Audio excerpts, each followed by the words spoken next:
One of the things I want to ask you is what the engines are like. So your 3.9 and 4.1 and how the driving experience changes from those different engines, maybe starting with like, let's say my car, 3.8.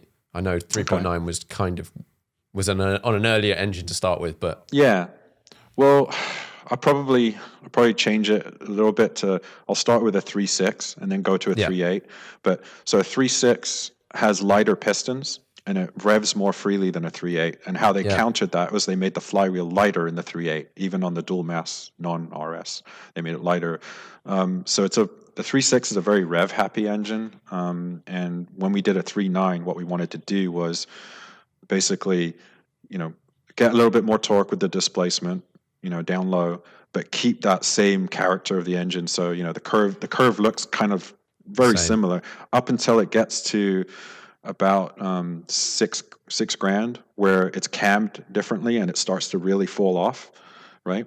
Yeah, And ours, instead of falling off, it just flattens, and it goes from like, I think from 77 to 8800, where it's basically flat. It loses like 5 horsepower, yeah. which that's kind of like a special deal with the 3.9 engine, where it's like it just goes and pulls and pulls. And Mm, so that's why it works well on the track as well. People really like that. And when people have, whatever, freeway drag yeah. raced, whatever you want to call it, against a 4.0, it's like the 3.9 just pips ahead of it because it doesn't have that drop off. Just at It's the like end, like it's got some a bit cool, more. yeah, cool cam profiles and some other things and tricks and whatnot. But so that engine, the 3.9, feels like a extension of that. And a lot of journalists that are, picky in a good way. I mean, I'm all Yeah. for picky journalists. I like they've helped us tremendously over the years. I've Mm, never, I mean, it's really cool that they say nice things, but it's also cool that we show them stuff before it's ready, and they've always helped us too. yeah. It's just it's a continuation, right? So, or extension of what the 3.6 is, and so I think that's why the 3.9 works really well on those cars. And it's like if you've put 50,000-60,000 miles on it, and or 100, and you need a rebuild, you can rebuild it for almost the same, a little bit more, but have a Okay. 3.9, and Yeah. it will be returned to you. Like, the way I describe it is, if you've driven a 997 GT3 and that's what you've owned, you've now got an RS. Like, it'll Okay. just feel more alive, and it'll pull more, and it'll but it'll still feel like the same factory ass Just a car. better version of For the same. Like, Yeah, I mean, it's got or more just expensive more. parts. It's got, yeah, bigger bore, kind of more exciting cam, and sound, and lighter flywheel, and all that kind of good stuff, and tuning. The 4.1, on a 3.8 is, not quite like that. I think, like, there were a couple of covers where it was like GT2 torque with, in a GT3 motor, Yeah. right? So it hits, it hits hard. I wouldn't describe it like, I mean, I think Jay Leno is like, oh, it feels like, I can't do his voice, but it feels like, in the video, he's like, he's driving it, in LA, he's driving this one, and he's like, yeah, it feels like my Carrera GT engine, but in a 911, because it's very lively, and it's very,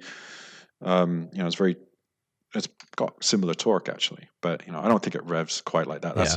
That's that engine, Different thing. CGT engine's like a different hemisphere for me. It hits hard down low, which you're not used to in a GT3. Mm. Like a GT3, you're a factory GT3 engine in a 996, 997. You're not really gonna give two hoots what it's doing at 2 or 3 or even No. 4,000. Everything is 5 and above. Yeah. 5 up. Yeah. But with you know with the torque, that you get on a 4.1, it's like you do get a little bit of that turbo sensation. Mm. I don't know if it's GT2 like, but like the journalists say, but You, it's more definitely, talk. it's like, it's punchy. It's really punchy, and then it kind of goes away into the GT3 land, and it's still, you still have a difference in torque there, but it's much quicker in terms of how it revs and responds, and so, and the noises, are still all there, just amplified.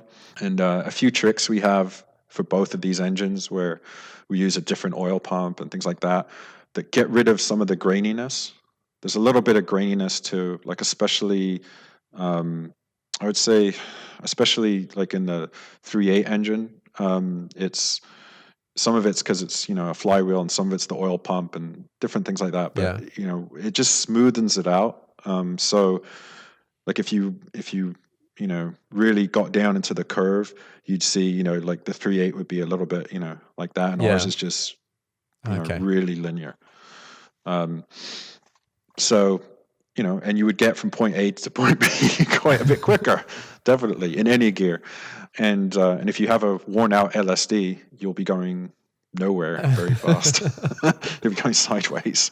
So we always upgrade the LSD when we do that, because it's not going to last or work. Yeah, so the 4.1 is like a torquey, exotic engine still. But it does change the character a little bit of what you're used to.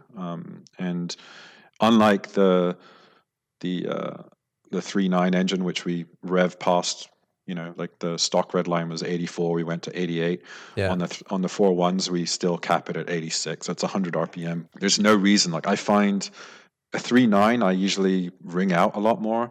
A 4.1, I'm going so bloody fast off of that initial burst that it's not as bad as in a turbo car where I'm like, ooh, but it's like I'm going really quickly, and I sometimes, I don't need to go to 85, I'll just, I'm doing triple digits, which is another reason why I brought the gears down. So